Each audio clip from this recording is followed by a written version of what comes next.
ഈ ഫോട്ടോയിൽ കാണുന്ന മാന്യ വ്യക്തിയെ നിങ്ങൾ ആരെങ്കിലും എവിടെയെങ്കിലും വെച്ച് കാണുകയാണെങ്കിൽ അടുത്തുള്ള പോലീസ് സ്റ്റേഷനിൽ വിളിച്ച് വിവരം അറിയിക്കുക എന്നുള്ളൊരു സാധനം ഇനിയും തൊട്ട് എനിക്ക് പറയാൻ പറ്റത്തില്ല. കാരണം ഇന്ന് വൈകിട്ട് ഇദ്ദേഹത്തിന്റെ വീട്ടുകാരുടെ കൂടെ ഇരുന്ന് പൊറോട്ടയും ബീഫും കഴിക്കുന്നത് മിക്കവാറും വാർത്താ ചാനലുകൾ വഴി നമ്മൾ കാണാൻ ഇടയാകും. അപ്പൊ നിങ്ങളെല്ലാരും അറിഞ്ഞല്ലോ, മാമന് ജാമ്യം കിട്ടി. അപ്പോ നമ്മളെല്ലാവരും പ്രതീക്ഷിച്ചിരുന്ന ഒരു കാര്യം തന്നെയാണല്ലേ. പിന്നെ ഇന്ന് രാവിലെ തൊട്ടുള്ള വാർത്തകൾ, ഇന്ന് രാവിലെ തൊട്ട് മിക്ക ചാനലുകളിലും ഇത് തന്നെയായിരുന്നു വാർത്ത. ഇന്ന് സുപ്രീം കോടതിയിൽ സിദ്ദിഖിക്കയുടെ മോനും അതുപോലെ തന്നെ അഡ്വക്കേറ്റും ചെല്ലുന്നുണ്ട്, ജാമ്യത്തിന് അപേക്ഷിക്കുന്നുണ്ട്. ജാമ്യം കിട്ടുമോ ഇല്ലയോ, ഇത് തന്നെയായിരുന്നു ഇന്ന് രാവിലെ തൊട്ട് വാർത്താ ചാനലുകളിൽ. അപ്പോ രാവിലത്തെ വാർത്തയെ കണ്ടപ്പോഴത്തേക്ക് ഞാനും ഒന്നൊന്ന് സംശയിച്ചു, ഇനി എങ്ങാനും ഇങ്ങേർക്ക് ജാമ്യം കിട്ടാതിരിക്കുവോ. പക്ഷെ വൈകുന്നേരം ആയപ്പോഴത്തേക്ക് ഒരു 3 മണി 2:30 മണി ആയപ്പോഴത്തേക്ക് പൂർത്തീകരിച്ചിരിക്കുകയാണ്. അണ്ണന് ജാമ്യം കിട്ടി. അപ്പൊ എന്തായാലും രാവിലെ തൊട്ടുള്ള വാർത്തകൾ നമുക്കൊന്ന് കണ്ടുവരാം. അണ്ണന് ജാമ്യം കിട്ടിയെ പറ്റിയിട്ടുള്ള, അല്ലെങ്കിൽ ജാമ്യം കിട്ടി എന്ന് പറയുന്ന വാർത്ത ഏറ്റവും അവസാനമേ ഞാൻ കാണിക്കുന്നുള്ളൂ. അപ്പം ആദ്യത്തെ വാർത്ത തന്നെ നിങ്ങളൊന്ന് കാണുക, എന്നിട്ട് ഞാൻ കുറച്ച് കാര്യങ്ങൾ പറയാം. പിന്നെ വേണമെങ്കിൽ ഇപ്പൊ തന്നെ പറയാം, എന്നിട്ട് വാർത്തകൾ നിങ്ങളെ കാണിക്കാം. ഈ അണ്ണന് ജാമ്യം കിട്ടാനായിട്ടുള്ള ഒരു കാരണം എനിക്ക് തോന്നിയത്, ഫ്രം മൈ പെർസ്പെക്റ്റീവ്, ഈ നടി സിദ്ദിഖിക്കെതിരെ കേസ് കൊടുത്തത് പീഡനം എന്ന് പറഞ്ഞിട്ട് തന്നെയാണ്.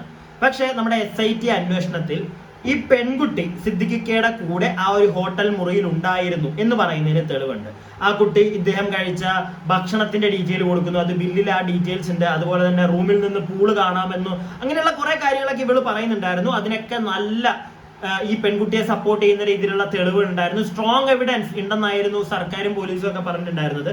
പക്ഷെ ഇതൊക്കെയായിരുന്നു സ്ട്രോങ് എവിഡൻസ് എന്നാണ് ഞാൻ അറിഞ്ഞത് വെച്ച്, മാധ്യമങ്ങൾ വഴി ഞാൻ അറിഞ്ഞു വെച്ചിട്ടുള്ള സ്ട്രോങ് എവിഡൻസുകൾ ഇതൊക്കെയാണ്.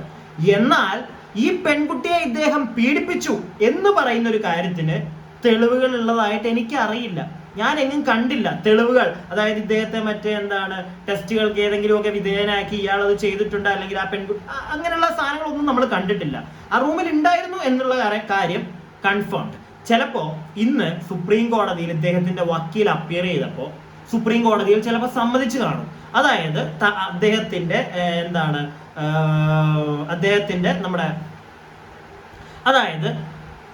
അതായത് നമ്മുടെ സിദ്ദിഖിക്ക സമ്മതിച്ചു, ഈ പെൺകുട്ടി അവിടെ റൂമിൽ വന്നിട്ടുണ്ട് എന്നുള്ളൊരു കാര്യം ഇദ്ദേഹം സമ്മതിച്ചിട്ടുണ്ട് എന്ന് വക്കീൽ സുപ്രീം കോടതിയിൽ ധരിപ്പിച്ചിട്ടുള്ളത് കൊണ്ടായിരിക്കാം ചിലപ്പോൾ ജാമ്യം കിട്ടിയത്. കാരണം ആ പെൺകുട്ടി പറഞ്ഞ കാര്യം ഇദ്ദേഹം സമ്മതിക്കുന്നു.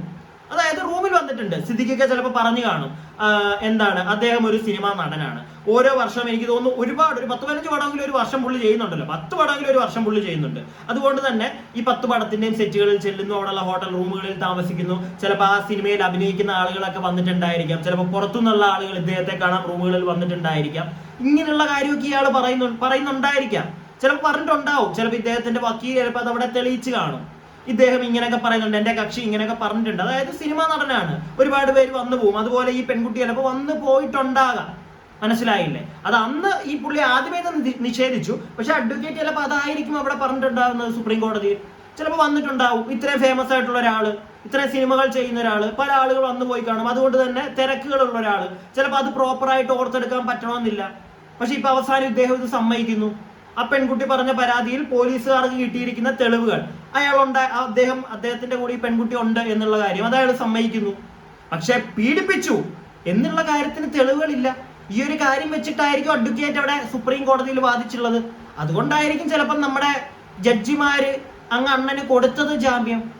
ഇനി എന്തായാലും രാവിലെ തൊട്ടുള്ള വാർത്തകൾ നമുക്ക് കുറച്ചായിട്ട് കേൾക്കാം, എന്നിട്ട് ഞാൻ ബാക്കിയുള്ള കാര്യങ്ങൾ പറയാം. അതോടൊപ്പം തന്നെ നിങ്ങൾ യോജിക്കുന്നുണ്ടോ? നിങ്ങൾ ആരെങ്കിലും യോജിക്കുന്നുണ്ടോ ഈ ഒരു ജാമ്യം ഇദ്ദേഹത്തിന് കിട്ടിയതിനകത്ത്?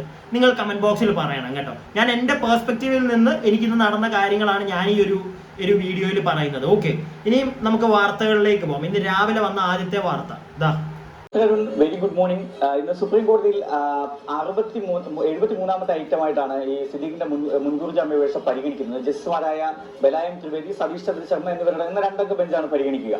ഇത് പരിഗണിക്കുമ്പോൾ ഡോക്ടർ അരുൺ സൂചിപ്പിച്ചതിൽ ഒരു കാര്യം കൂടി ഞാൻ കൂട്ടിച്ചേർക്കാം. സ്ത്രീപക്ഷ നിലപാടുകൾ എടുക്കുന്ന ഒരു വനിതാ ജഡ്ജി എന്നതിനപ്പുറം സുപ്രീം കോടതിയിലെ തന്നെ gender sensitisation and internal complaints കമ്മിറ്റിയുടെ ചെയർപേഴ്സൺ കൂടിയാണ് ഈ ബലായം ത്രിവേദി എന്ന ജഡ്ജി, സുപ്രീം കോടതി ജഡ്ജി. ഹൈക്കോടതിയിൽ നിന്നാണ് വരുന്നത്. ഇവരുടെ മുന്നിലേക്ക് എത്തുന്ന ഹർജികളിൽ കടുത്ത തീരുമാനങ്ങൾ എടുക്കുന്ന ജഡ്ജി എന്ന ഒരു വിശേഷണം കൂടിയുണ്ട്. കാരണം ഈ പല മുൻകൂർ ജാമ്യാപേക്ഷകളും ഒക്കെ വരുമ്പോൾ, പ്രത്യേകിച്ച് ഉമ്മർ ഖാലിദിന്റെയൊക്കെ മുൻകൂർ ജാമ്യാപേക്ഷ വരുമ്പോൾ അവസാനം ആ മുൻകൂർ ജാമ്യാപേക്ഷ പിൻവലിച്ചുകൊണ്ട് പോവുകയാണ് ചെയ്യുന്നത്. അത് കിട്ടില്ല എന്ന് ഉറപ്പുള്ളത് കൊണ്ടാണ് അവർ അങ്ങനെ ചെയ്യുന്നത്. ഇന്ന് സിദ്ദീഖിന്റെ മുൻകൂർ ജാമ്യാപേക്ഷ വരുമ്പോൾ നാടകീയമായ മറ്റെന്തെങ്കിലും സംഭവിക്കുമോ എന്നാണ് നമ്മൾ നോക്കുന്നത്. കാരണം സുപ്രീം കോടതിയിലെ മുതിർന്ന അഭിഭാഷകനാണ് മുകുൾ റോത്തഗിയാണ് സിദ്ദീഖിന് വേണ്ടി ബലാത്സംഗ കേസിൽ മ്യൂസിയം പോലീസ് രജിസ്റ്റർ ചെയ്ത കേസിലെ പ്രതിയായ സിദ്ദീഖിന് വേണ്ടി ഹാജരാകുന്നത്. അങ്ങനെ മുകുൾ റോത്തഗി ഹാജരാകുമ്പോൾ ആ വാദങ്ങൾ പരിഗണിക്കുമോ അതോ മറുവാദങ്ങൾ സർക്കാരിന്റെയും അതിജീവിതയുടെയും വാദങ്ങൾ പരിഗണിക്കുമോ എന്ന കാര്യമാണ് നമ്മൾ കാത്തിരുന്ന് കാണേണ്ടത്. ഇതിൽ ബലയൽ ത്രിവേണി ആ ഒരു ജഡ്ജിന്റെ ഒരു ബെഞ്ചിലേക്കായിരുന്നു ഈ ഒരു കേസ് എന്നത് ചെല്ലുവെന്ന് രാവിലെ നമ്മൾ വാർത്തയിൽ നിന്ന് അറിഞ്ഞത്. അപ്പൊ ഞാൻ 1% വിചാരിച്ചു ചിലപ്പം അണ്ണന് പണി കിട്ടും എന്നുള്ളൊരു സാധനം എന്റെ മനസ്സിലുണ്ടായിരുന്നു. പക്ഷെ നമ്മളെല്ലാവരും കുറെ ദിവസമായിട്ട് നമ്മൾ വെയിറ്റ് ചെയ്യുന്നു. ഈ അണ്ണൻ നിയമത്തിന്റെ കൂടെ നിൽക്കും, തെറ്റാണെങ്കിൽ എന്നെ ശിക്ഷിച്ചോട്ടെ എന്നുള്ള തരത്തിലുള്ള സംസാരങ്ങളൊക്കെ ആയിരുന്നല്ലോ. പലരുടെയും കേസ് വന്നപ്പോഴത്തേക്ക് ഇദ്ദേഹം പറഞ്ഞുകൊണ്ടിരുന്നത് ആര് തെറ്റ് ചെയ്തു അവരെ ഇവിടെ ശിക്ഷിക്കണം. പുള്ളിയുടെ കേസ് വന്നപ്പോൾ നമ്മളതൊക്കെ പ്രതീക്ഷിച്ചു. നിയമം ഇപ്പൊ ഹൈക്കോടതിയിൽ നിന്ന് ഉത്തരവ് വന്ന് അറസ്റ്റ് ചെയ്യാൻ നിൽക്കുമെന്ന് വിചാരിച്ചു. പക്ഷെ അണ്ണൻ ഓടിപ്പോയതോടുകൂടി തന്നെ നമുക്ക് മലയാളികൾക്കെല്ലാം അണ്ണനോട് ഒരു ഇച്ചിരി ദേഷ്യം തോന്നി, ഇച്ചിരി ചികറിവേട് തോന്നി. പക്ഷെ അപ്പോഴും നിയമം എന്ന് പറയുന്ന ഒരു സംഗതി ഉണ്ടല്ലോ, അതിന്റെ സാഹചര്യങ്ങൾ വെച്ചിട്ടാണ് ഞാൻ നേരത്തെ കുറച്ച് കാര്യങ്ങൾ നിങ്ങളോട് പറഞ്ഞത്. ഇന്ന് രാവിലെ ഈ ഒരു വാർത്ത വന്നപ്പോഴും ഇങ്ങനൊരു ജഡ്ജിയുടെ മുൻപിലേക്കാണ് ഇദ്ദേഹത്തിന്റെ കേസ് എത്തുന്നത് എന്നറിഞ്ഞപ്പോൾ ഞാൻ വിചാരിച്ചു ചിലപ്പോ ഈ ഒരു കാര്യങ്ങളൊക്കെ മതിയായിരിക്കും എന്ന് വിചാരിച്ചു. പക്ഷെ അങ്ങനെ അല്ല. ഞാൻ നിങ്ങളോട് ആദ്യമേ പറഞ്ഞതുപോലെ തന്നെ ഇങ്ങനെയുള്ളൊരു സൈഡ്, ഈ ഒരു പെർസ്പെക്റ്റീവ് കൂടെ ഞാൻ ചിന്തിച്ചു. ഇങ്ങനെയുള്ളൊരു കാര്യം കൂടെ കാണും. ചിലപ്പോൾ ഈ വക്കീൽ അതായിരിക്കും അവിടെ ഇദ്ദേഹത്തിന്റെ വക്കീലിനെ പറ്റി പറയുകയാണെങ്കിൽ, സിദ്ദീഖിന്റെ വക്കീലിനെ പറ്റി പറയുകയാണെങ്കിൽ ഒരു സിറ്റിങ്ങിന് 25 ലക്ഷം രൂപയാണ് അദ്ദേഹത്തിന്റെ ചാർജ് എന്നാണ് അറിയാൻ സാധിച്ചത്. സോ അങ്ങേര് വരുമ്പോ അങ്ങേര് വെറുതെ അങ്ങ് പോകുമെന്ന് എനിക്ക് തോന്നുന്നില്ല. സുപ്രീം കോടതി ചെന്നപ്പോഴേ ജാമ്യം കൊണ്ടേ വരത്തുള്ളൂ ഉറപ്പിച്ചിട്ടായിരിക്കും പോയത്. അതിനുവേണ്ടി ഈ ഒരു പോയിന്റ് ആയിരിക്കാം പറഞ്ഞു കാണുക എന്നുള്ളതാണ് എന്റെ സംശയം. വേറെ ഇതിനകത്തൊന്നും പറയാനായിട്ട് ഉണ്ടോ? നിങ്ങൾ പറയുക, കമന്റ് ബോക്സിൽ നിങ്ങൾ പറയുക. എനിക്ക് തോന്നിയ ഒരു കാര്യം ഇതാണ്, പീഡിപ്പിച്ചു എന്ന് പറയുന്നതിനകത്ത് പീഡനം നടന്നതിനുള്ള തെളിവുകൾ കാണില്ല. പെൺകുട്ടി അവിടെ ഉണ്ടായിരുന്നു എന്ന് പറയുന്നതിന് തെളിവുകളുണ്ട്. അത് വെച്ചിട്ടായിരിക്കും, അതായിരിക്കും സ്ട്രോങ് എവിഡൻസ് എന്ന് ഗവൺമെന്റ് പറഞ്ഞിട്ടുള്ളത്. പക്ഷെ സിദ്ദിഖ് സമ്മതിച്ചു കഴിഞ്ഞാൽ തീർന്നു. സിദ്ദിഖ് സമ്മതിക്കുകയും ചെയ്യുന്നു. അതിന്റെ കൂട്ടത്തിൽ ഇങ്ങനെയുള്ള റീസൺസ് ആണ് പറയുന്നത്. ഞാൻ നേരത്തെ പറഞ്ഞതുപോലെ തന്നെ തിരക്കുള്ള വ്യക്തി, ഇത്രയും സിനിമകൾ മറന്നുപോയി, ഇപ്പൊ ആലോചിച്ചപ്പോൾ ഉണ്ടായിരുന്നായിരിക്കാം. പക്ഷെ ഉണ്ടായിരുന്നു, അത്രേ ഉള്ളൂ. പലരും വന്നു പോകുന്നു, അതുപോലെ വന്നു പോയി. വക്കീലിതായിരിക്കും പറഞ്ഞിരിക്കുന്നത്. കോടതി എന്ത് ചെയ്യും? കൊടുക്കും ജാമ്യം. അതുപോലെ തന്നെ നിങ്ങൾ പറയുക, നമ്മുടെ ഇവിടുത്തെ നിയമത്തോട് നിങ്ങൾക്ക് യോജിക്കാൻ പറ്റുന്നുണ്ടോ? ഇത് നിയമത്തിന്റെ ഒരു പോരായ്മയായിട്ട് നിങ്ങൾക്ക് തോന്നുന്നുണ്ടോ? അതോ നിയമത്തിന്റെ ഒരു ബ്യൂട്ടിനെസ് കൊണ്ട് ഇത് വളരെ നല്ല കാര്യമായിട്ട് നിങ്ങൾക്ക് തോന്നുന്നുണ്ടോ? എന്താണെങ്കിലും നിങ്ങൾ പറയുക. നമുക്ക് അടുത്തൊരു വാർത്തയിലേക്കും കൂടെ പോവാം. വിധിയുണ്ടെങ്കിൽ നോട്ട് ടു അറസ്റ്റ് എന്ന ഓർഡർ വരുന്നില്ലെങ്കിൽ, അറസ്റ്റ് തടഞ്ഞുകൊണ്ടുള്ള ഉത്തരവ് വരുന്നില്ലെങ്കിൽ സിദ്ദിഖിന് കീഴടങ്ങാനുള്ള സാധ്യതയുണ്ടെന്നൊക്കെ കേൾക്കുന്നു. ശരിയാണോ?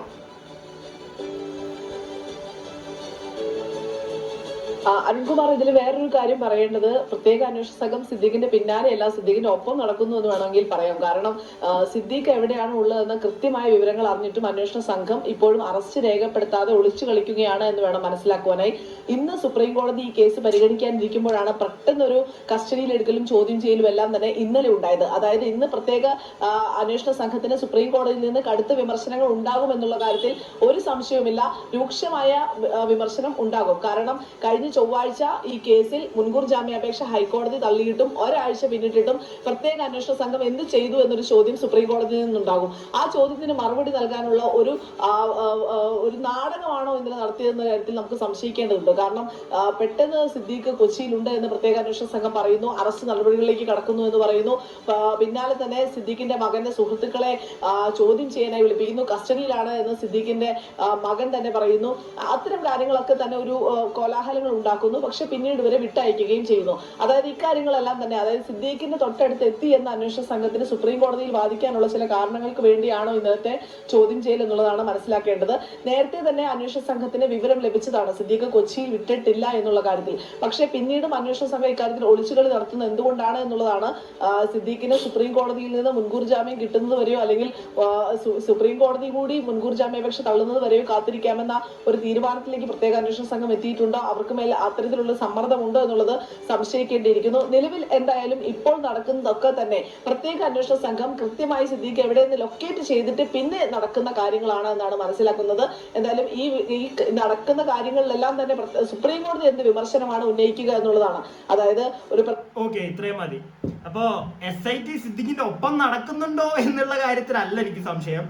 SIT സ്പെഷ്യൽ ഇൻവെസ്റ്റിഗേഷൻ ടീമില് ഏതെങ്കിലും ഒരു ഉദ്യോഗസ്ഥന്റെ വീടിന്റെ പാതകത്തിന്റെ അടിയിൽ നമ്മുടെ സിദ്ദീഖൊക്കെ ഉണ്ടായിരുന്നോ എന്നുള്ളതാണ് എന്റെ ഒരു സംശയം കേട്ടോ. കാരണം ഇന്നലത്തെ പരിപാടി നമ്മൾ എല്ലാവരും കണ്ടതാണ്. ഒരു 5-6 ദിവസം SITയുടെ ഭാഗത്ത് ഒരു തേങ്ങ അവർക്ക് ചെയ്യാൻ പറ്റില്ല, ഒന്നും കണ്ടെത്താൻ പറ്റിയില്ല. കൊച്ചിയിൽ ഒരു പ്രമുഖ നടനാണ് അദ്ദേഹം, എവിടെ പോയി ഒളിച്ചാലും പെട്ടെന്ന് കണ്ടുപിടിക്കാൻ പറ്റും. നമ്മുടെ സാധാരണക്കാരൻ ഒരുത്തൻ എന്തെങ്കിലും തെമ്മാടിത്തരം കാണിച്ചു കഴിഞ്ഞാൽ അവനെ ട്രേസ് ചെയ്ത് പിടിക്കാൻ ഇവിടുത്തെ പോലീസുകാർക്ക് എത്രയും പെട്ടെന്ന് പറ്റാറുണ്ട്, മൊബൈൽ ലൊക്കേഷൻ വെച്ചും. ഇത് ഈ ഒരു വ്യക്തിയെ പിടിക്കാൻ പറ്റുന്നില്ലെന്നേ, ഒന്ന് ആലോചിച്ചേ. എന്നിട്ട് ഇന്ന് സുപ്രീം കോടതിയിൽ എത്തും, ഇങ്ങനെയുള്ള കാര്യങ്ങൾ ചർച്ചയാവും, SITക്ക് നല്ല വോട്ട് കിട്ടുമെന്ന് അറിയാവുന്നത് കൊണ്ട് തന്നെ ഇന്നലെ അവന് കാണിച്ച ഒരു പരിപാടി, ഇന്നലെ സിദ്ദീഖിന്റെ മോന്റെ കൂട്ടുകാരെ പിടിക്കുന്നു, വണ്ടി അവിടെയുണ്ട്, വണ്ടി ഇവിടെ, GPS ഓഫായി, GPS ഓണായി. നമുക്കറിയാം ഇച്ചിരി ഞാൻ ഇന്നലത്തെ വീഡിയോയിലും പറഞ്ഞതാണ്, ഓൾറെഡി ഞാൻ പറഞ്ഞു കഴിഞ്ഞ കാര്യമാണ്. ഇത് ചുമ്മാ കണ്ണി പൊടിയിടാൻ വേണ്ടിയിട്ടുള്ള ഒരു പരിപാടി. SITക്കൊക്കെ നല്ല കളികൾ, നല്ലൊരു എന്തെങ്കിലുമൊക്കെ നമുക്കറിയത്തില്ല ഇനി എന്തെങ്കിലുമൊക്കെ ഇട്ടപ്പോരൊക്കെ നടന്നിട്ടുണ്ടോ എന്ന്. പക്ഷെ എന്താണെങ്കിലും തെളിവുകൾ സിദ്ദീഖിനെതിരെ വന്ന് സിദ്ദീഖിനെ തെറ്റ് കേട്ടിട്ടുണ്ടെങ്കിൽ അയാൾ പെടണം. ഞാൻ ഇപ്പോഴും അതേ പറയുള്ളൂ. സിദ്ദീഖിനെ സപ്പോർട്ട് ചെയ്യുന്നൊന്നും ആരും പറയണ്ട. സിദ്ദീഖ് പീഡിപ്പിച്ചിട്ടുണ്ടെങ്കിൽ പീഡിപ്പിച്ചു എന്നുള്ളതിനുള്ള തെളിവുകൾ പുറത്തു വരണം, എന്നിട്ട് അയാളെ പിടിച്ചകത്തിടണം. അല്ലാതെ അത് സ്ട്രോങ് എവിഡൻസുകളായിരിക്കണം പീഡിപ്പിച്ചു എന്ന് പറയുന്നതിനകത്ത്. അല്ലാതെ ആ പെൺകുട്ടി അവിടെ ഉണ്ടായിരുന്നു എന്നുള്ള കാര്യത്തിലുള്ള തെളിവും കൊണ്ട് വന്നിട്ട് ഇവിടുത്തെ കോടതി, ഇവിടുത്തെ നമ്മുടെ നിയമം അദ്ദേഹത്തെ ശിക്ഷിക്കുമെന്ന് എനിക്ക് തോന്നുന്നില്ല. ഞാൻ വീണ്ടും അത് തന്നെയാണ് പറയുന്നത്, എനിക്ക് തോന്നുന്നില്ല. പീഡിപ്പിച്ചു എന്ന് പറയുന്നുള്ള കാര്യത്തിന് എവിഡൻസുകൾ വേണം. അതപ്പോൾ നമ്മൾ നോക്കുമ്പോഴത്തേക്ക് ഇത്രയും വർഷം മുമ്പ് നടന്നൊരു കേസിന് ആ പെൺകുട്ടിയെ പീഡിപ്പിച്ചു, പ്രോപ്പറായിട്ട് പീഡിപ്പിച്ചു എന്ന് പറയുന്ന അവർ ആ വാക്ക് ഉപയോഗിക്കുന്നുണ്ടെങ്കിൽ ആ വാക്കിന് വാല്യൂ കൊടുക്കുന്ന രീതിയിലുള്ള തെളിവുകൾ, മനസ്സിലായില്ലേ? സെക്ഷുവലായിട്ട് അവരെ യൂസ് ചെയ്തിട്ടുണ്ടെങ്കിൽ അതിനുള്ള തെളിവുകൾ അത് കിട്ടണം. അതല്ലാതെ ഇവിടുത്തെ നിയമം സിദ്ദീഖിനെ ശിക്ഷിക്കും എന്നുള്ള കാര്യത്തിൽ എനിക്ക് സംശയമുണ്ട്. ഓക്കെ, ഞാൻ എൻ്റെ പെർസ്പെക്റ്റീവ് പറയുന്നു. നിങ്ങൾ എന്തായാലും കമന്റ് ബോക്സിൽ പറയണം കേട്ടോ. ഈ ഒരു വാർത്തയുടെ എന്താണെങ്കിലും നിങ്ങൾ എല്ലാവരും സംസാരിക്കണം. കാരണം നാളെ നമുക്ക് എന്തെങ്കിലും ഇതേ കണക്ക് സംഭവിച്ചു കഴിഞ്ഞാൽ നമ്മളെ ഉപദ്രവിക്കുന്ന ഒരുത്തൻ അവൻ ലക്ഷപ്രഭുവോ കോടീശ്വരനോ ആണെങ്കിൽ അവനൊരു സിറ്റിങ്ങിന് 25 ലക്ഷം രൂപ വെച്ച് കൊടുക്കാവുന്ന ഒരു അഡ്വക്കേറ്റിനെ പൊക്കിയിട്ട് നേരെ കൊണ്ടുപോയി. നിങ്ങളെ വിശ്വസിക്കുന്നുണ്ടോ അങ്ങനെയൊക്കെ ഇവിടെ നടക്കുമെന്ന്? നിങ്ങൾ പറയുക. ഓക്കെ, എനിക്ക് ഈ ഒരു വിഷയത്തിൽ മൊത്തത്തിൽ അങ്ങോട്ട് എഴുതി അങ്ങോട്ട് ഒപ്പിട്ട് തരാൻ പറ്റത്തില്ല. സിദ്ദീഖിന്റെ ഭാഗത്ത് തെറ്റുകളെല്ലാം ഉണ്ടെന്ന് തെളിയട്ടെ, പറഞ്ഞില്ലേ? എനിക്ക് സിദ്ദീഖിനോടുള്ളൊരു വിരോധം ഇത്രയും ദിവസം ഇയാൾ ഒളിച്ചു മാറിയിരുന്നു. അപ്പൊ നിങ്ങൾ പറയായിരിക്കും, നിങ്ങളെന്നല്ല ഞാനാണെങ്കിലും ഒരു രീതിയിൽ ചിന്തിച്ചു, അയാൾ തെറ്റ് ചെയ്തിട്ടില്ല എങ്കിൽ അയാൾ ഒളിച്ചു മാറിയിരുന്നില്ലെങ്കിൽ എന്തിനാണ് വെറുതെ 14 ദിവസം അകത്ത് പോയി കിടക്കുന്നത് എന്നുള്ളൊരു ചോദ്യം കൂടെ എനിക്കുണ്ട് കേട്ടോ. അതിപ്പോ കുറെ പേർക്ക് അങ്ങനെ ഒരു സംശയം ഉണ്ടായിരിക്കാം. പക്ഷെ അതിനേക്കാട്ടിലും കൂടുതൽ വിമർശിക്കേണ്ടത് ഇവിടുത്തെ ഈ SIT ടീമിനെയാണ്. ഒന്ന് ആലോചിച്ച്, ഇത്രയും ദിവസമായിട്ട് പിടിക്കാൻ പറ്റിയിട്ടില്ല എന്ന് പറയുന്നത് അത് ഏറ്റവും വലിയൊരു തോൽവിയല്ലേ? സിദ്ദീഖിനെക്കാട്ടിലും കൂടുതൽ ഞാൻ പരാതി പറയുന്നത് ഈ ഒരു ടീമിനെ തന്നെയാണ് കേട്ടോ. നിങ്ങൾ ആരെയാ കുറ്റം പറയുന്നത്? SIT ടീമിനെയാണോ സിദ്ദീഖിനെയാണോ? കമന്റ് ബോക്സ് പറയൂ. എനിക്ക് അറിയണം ഈ ഒരു വിഷയത്തിൽ നിങ്ങളുടെ അഭിപ്രായം. എന്തായാലും സിദ്ദീഖിനെ പിടിച്ചിട്ടുണ്ട്, അല്ലെങ്കിൽ സിദ്ദീഖിനെ പിടിച്ചു, സിദ്ദീഖിന് ജാമ്യം കിട്ടി എന്ന് പറയുന്ന കാര്യം കൂടെ വാർത്തയിലൂടെ ഒന്ന് അറിയും. സിദ്ദീഖിന് മുൻകൂർ ജാമ്യം എന്നുള്ള വാർത്തയാണ് ഏറ്റവും ഒടുവിലായിട്ട് വരുന്നത്. മുൻകൂർ ജാമ്യാപേക്ഷയിൽ വിധി ഉടൻ എന്നല്ല, മുൻകൂർ ജാമ്യം സിദ്ദീഖിന് കിട്ടി എന്നുള്ളതാണ് സുപ്രീം കോടതിയിൽ നിന്നുള്ള ഏറ്റവും പ്രധാനപ്പെട്ട കാര്യം. സുബി വിശ്വനാഥൻ ചേരുകയാണ്. സുബി, എന്താണ് ഇക്കാര്യത്തിൽ അപ്ഡേറ്റ് ആയിട്ടുള്ളത്? സിദ്ദീഖിന് മുൻകൂർ ജാമ്യം കിട്ടിയോ? മഞ്ജുഷ്, ഏറ്റവും പ്രധാനപ്പെട്ട വാർത്ത പുറത്തു വരുന്നു. സിദ്ദീഖിന് സുപ്രീം കോടതി ജാമ്യം അനുവദിച്ചിരിക്കുന്നു. ജസ്റ്റിസ് ത്രിവേദിയാണ് ജാമ്യം അനുവദിച്ചിരിക്കുന്നത്. In the mean time there shall be no arrest of the petitioner on conditions by trial and subject to him joining the investigation എന്നാണ് ഈ ഉത്തരവിൽ ജസ്റ്റിസ് ത്രിവേദി പറഞ്ഞിരിക്കുന്നത്. സിദ്ദീഖിന് ആശ്വാസമായ കോടതി വിധിയാണ്.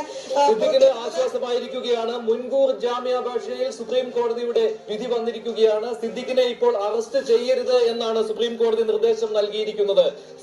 ഹ്രസ്വമായ ഒരു വാദമാണ് സുപ്രീം കോടതിയിൽ ഇപ്പോൾ നടന്നത്. അതിൽ തന്നെ രണ്ട് ഭാഗത്തെയും കാര്യങ്ങൾ ചോദിച്ചിരുന്നു സുപ്രീം കോടതി. എന്തുകൊണ്ട് ഈ പരാതി വൈകി എന്നുള്ള കാര്യം സുപ്രീം കോടതി ചോദിച്ചപ്പോൾ അതിനുള്ള വിശദീകരണം നൽകുകയുണ്ടായി അതിജീവിതയുടെ അഭിഭാഷക. അതുപോലെ തന്നെ മുകുൾ വർത്തകയാണ് സിദ്ദിഖിന് വേണ്ടി ഹാജരായത്. സിദ്ദിഖിന് മുൻകൂർ ജാമ്യം സുപ്രീം കോടതി അനുവദിച്ചിരിക്കുകയാണ്.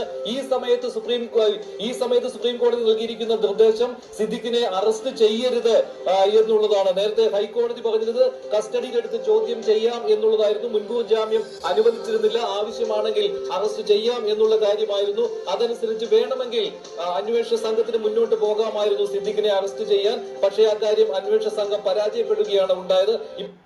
സുപ്രീം കോടതിയിൽ നിന്ന് അപ്പോ നമ്മുടെ പരാതിക്കാരിയുടെ അഡ്വക്കേറ്റിനോട് ഇങ്ങനൊരു ചോദ്യം വന്നു. എന്തുകൊണ്ടാണ് ഇത്രയും താമസിച്ചത്? ഈ ഒരു പരാതിക്കാരി കേസ് കൊടുക്കാൻ എന്തുകൊണ്ട് ഇത്രയും താമസിച്ചു എന്നുള്ളൊരു ചോദ്യം വന്നിട്ടുണ്ട്. അതിന് അഡ്വക്കേറ്റ് മറുപടി പറഞ്ഞു എന്നാണ് പറയുന്നത്.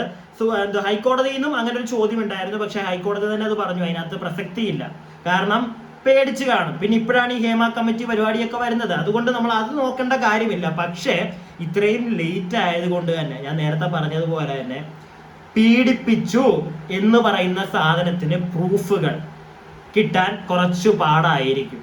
ഓക്കെ, ഈ വ്യക്തി ഈ പെൺകുട്ടിയെ റൂമിലുണ്ട് എന്ന് പറയുന്നതിന് തെളിവുകൾ ഓക്കെ മനസ്സിലായി. പക്ഷെ പീഡിപ്പിച്ചു എന്ന് പറയുന്ന കാര്യത്തിന് തെളിവുകൾ കിട്ടാൻ പാടായിരിക്കും.